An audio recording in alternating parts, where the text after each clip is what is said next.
No marriage is perfect, but cheating definitely puts things on a whole new shelf.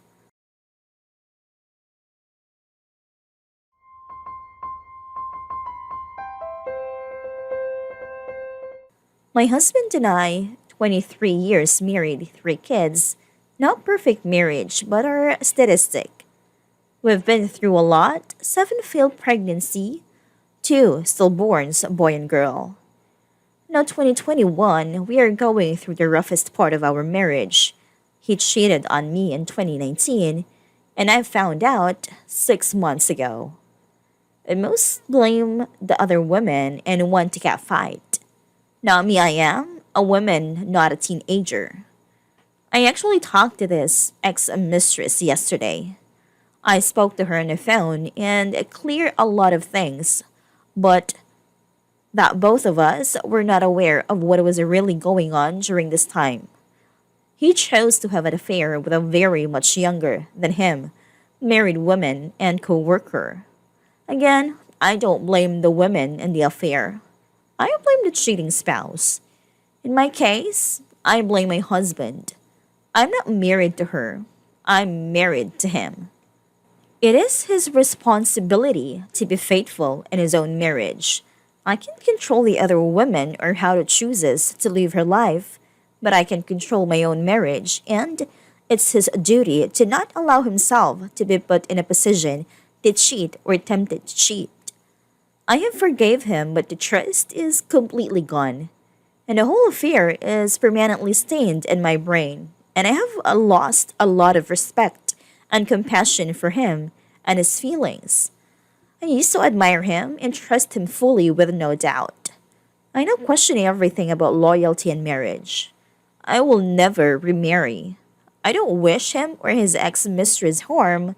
I am not a person to show hatred toward anyone.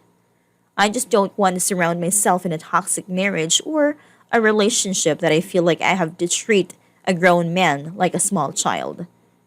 Those of you cheating, that's between you and your spouse. Is this nothing to do with me? I hope all of you got what you're looking for. I wish only the best for your SO. I'm sure they're clueless and do deserve at least to be told. I didn't found out for a year after, and it shattered me. I'll never be the same. To those who are having affair, I hope that you will lose from your affairs will be worth what you gain. I do wish every person looking for love inside or outside of marriages finds their true love so they can find peace within themselves. If you married, don't think it's a cakewalk. It's not. And don't give up on each other's that easy way out of communicate and try to seek marital help for the sake of your children. If you have any, and the sake of all people involved in yourself, no marriage is easy. And too many people give up on each other and get married over and over again. Reminds it's a partnership, and within a team, you have to go through up and downs. That's what makes you strong, of course. No person deserves to be cheated on, and you definitely don't have to stay or accept such betrayal. But remember, no is perfect, and we all make mistakes, so go easy on one another, be friends and not enemies. Remember why you married them and what made you feel fall in love with them in the first place. I decided when I went like 20 years into the future. I couldn't see anymore, but my husband, so I knew I needed to work things out. Good luck and God bless.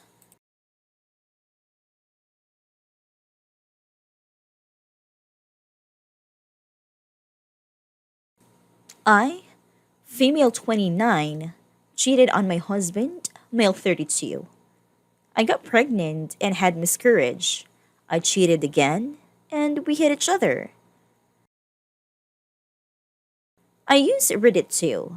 If you thought I wouldn't stumble on this post, you clearly didn't think it would blow up the way it did. I was 20 when I met my husband. We met when we were both traveling around Europe. I was just finishing my trip, he was just starting his. We met and slept together the same day and spent my last few days together. For anyone saying this was a red flag for him, any more than it was for me. Your sexism is showing. After he went home, we struck up communication again and had a long distance relationship that lasted a year. During this time, we talked about previous relationships and why they failed. I told him my ex dumped me for kissing another girl. And at the time, I didn't think it was a big deal. But I had since realized that cheating is cheating and it was wrong of me to do it. He moved to me as his work is freelance and he can do it from anywhere. And I had spent the last year settling into a job I really liked. This was a suggestion. He makes more money than me and wanted to buy a house right away. I told him I would rather wait until we were married. We had discussed marriage at length and it was we both wanted. And we would buy one together, but he said he didn't want to throw money away on rent. And when we got married, I signed a prenup he would put my name on the mortgage. The suggestion of a prenup was offensive as he knew my family are well off, and I'd never cared about money, but I agreed. I also wanted to keep my own last name if we got married, and he said he wouldn't marry me if I didn't take his last name. This is also agreed to. He said fair is fair, and if I wanted to live and raise kids near my family and not his, and I'd be the one to stay home while he worked when we had kids, which I wanted, then I had to make compromise too. I didn't think these were fair compromises, but I agreed. He bought a house against my wishes, and then we got married. And to his credit, he put my name on a mortgage the following week. But this all left a bitter taste in my mouth. For the most part, things were great. I had a good social life and was outgoing. He was more of a stay at home type. I had lots of friends. He was focused on work. We were different, but we made it work. One of them, the man I worked with, expressed an interest, even knowing I was married, and I told him no. I told my husband this, and he asked me to stop spending time with him outside work. I told him no as I had already shot the other man down. This was a mistake on my part, and I admit it. When things were good, they were great, but also had resentments about the decisions I'd been forced to make and felt less like an equal partner in the marriage by the day. He bought a dog without my consent. When we were long distance, I told him I wanted a dog, but that I wanted to wait until we had kids so they could bond together. He claims I never mentioned this last part. He says I didn't. I say I did. He claimed it was a surprise for me and that I was ungrateful for kicking up a fuss. So the dog stayed. I've never been great communicating and prefer my own space when things go bad. So instead of talking about these issues, I let them fester and spend more time with my friends, including the guy from work. My husband was overprotective and asked me to check in with him if I was out late and asked me not to stay out at night, even when I was staying at a female friend's house. I am not the apron and dishwashing type of woman. I have always valued my freedom. These arguments drove a wedge between us, and I made a terrible decision. I was drunk and slept with a guy from the office. I came home after and slept on a couch and cried all night. My husband came down the next morning and attacked me for not coming home at a reasonable time. Said I was a mess because I slept in the clothes I went out and that I looked like a hooker. The other man, Greg, never said things like this to me. He enjoyed being social and dancing all the other things my husband didn't. I was young and stupid and decided to keep seeing him. He was kind and decent, and the more time I spent with him, the more I wished I'd met him first. I found out I was pregnant. I didn't know who the baby was, and I was racked with guilt. I told Greg the day I found out he told me to get an abortion, that he didn't want to get caught up in the middle of raising a kid with a married woman. This was the moment when the affair ended. I told my husband a week later he didn't have to pry the truth out of me like he said in his post. A couple of months and he saw me upset and I told him he flew home without telling me and ignored my calls. I realized then that I'd made a terrible mistake and decided to recommit to my marriage. I told him I would get an abortion if the child wasn't his. He told me to go fuck myself and hung up. Eventually, he came home and we found out the baby wasn't his. So, as we agreed, I put in the appointment for the abortion. When we did the paternity test, the doctor asked me if I wanted to know the sex. My husband answered for me, said, "It doesn't matter," and we left. I went back without him and found out it wasn't an IT.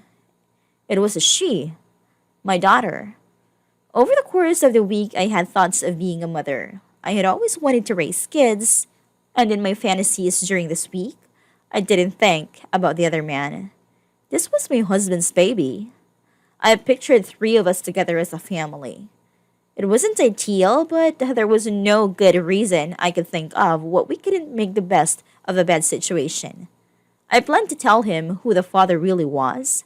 I was panicked and told him it was a one-time thing. Well, I was away for the weekend, and I would quit my job. It wasn't perfect, but if he loved me, we could make it work.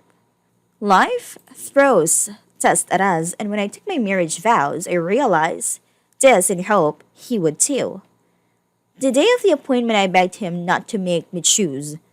I begged him to do one thing for me, not to commit to a lifetime of it, not even to love the baby, just to do one thing for me. I begged him to try. I asked him to give it a chance. He told me he was filing for divorce. I need to make something clear. Yes, I made mistakes, but I love my husband. He was the great love of my life and still is. He told me he wouldn't even try to make it work, and if I didn't have the operation, he would leave me and file for divorce that day. I asked him to let me think about it, and he said no to that too. I was torn between two horrible choices, and I chose one. I had the abortion. I was never going to raise the baby alone. If he wasn't with me in this, I wasn't going through with it. And he made it clear he wasn't with me. The few weeks after the operation, I was in more pain than I had ever been in my life. During this time, I stayed with my parents because we couldn't be around each other. I blamed him for making me choose. He still hated me for cheating and even told me he hated me for wanting to keep the baby and for asking him to be around for us. But I didn't want it to be in vain, so I moved back home and tried to make it work. I kept my feelings bottled up because I didn't want to remind him of what I have done. I was on a medical leave for 3 months and none of my friends knew. As far as they knew, Sam, my husband, and I had miscarried. As did my parents, I had nobody to talk to. I asked Greg to come over and we talked. I cried, he cried with me. It felt good to be heard and not have to wear a mask. These visits happened another half a dozen times. And it's important to know nothing sexual happened. The affair was over. I was leaning on a friend, the only friend who knew what I was going through. You know the rest. He came home, found out Greg was the father. We moved away and things got better. These were great years and I loved him with my whole heart. I never forgot what happened, but we talked about having our own children. I was happy and I had him to thank for that. When I found out I couldn't have children anymore, I tried to tell him, but I'd remember the way he looked at me years ago when he found out. The names he called me, I thought of how much he loved me and I didn't want to ruin that by telling him I could never give him children because of my betrayal. I reached out to Greg. I found out he'd moved away from our hometown too, and was only a few hours' drive away. He is married now, but I wasn't looking to start anything back up. Only to talk. He told me I should tell Sam. I couldn't. We agreed to meet and took the day of work. We met halfway and we slept together. We agreed it would be a one-time thing, and both went back to our partners. To anyone who wants to call me a whore, I know it was wrong. But life isn't black and white. I don't regret anything. I love them both, and for better or worse, they will both always be a part of what makes me who I am today. I got drunk and told Sam everything. I was hurt and cruel to him and told him I wasn't sorry I met up with Greg. He called me a whore again and told me he was glad I gave up the baby. I slapped him. He slapped me back. I don't resent him at all for hitting me. He had never lifted a hand to me before, and I said awful things that night, but after he told me he was glad that the choice of he forced me into deprived me of every being able to be a mother, that I can forgive. I will never forgive myself for the abortion, and I will never forgive him. The difference is he gets to move on and have a family, and I never will. I'm back home with my parents now, and I've been spoken to divorce lawyers too. They say a prenup doesn't mean anything anymore, but I'm not going to take anything away from you. I just want it to be over too, so maybe we can both find some peace.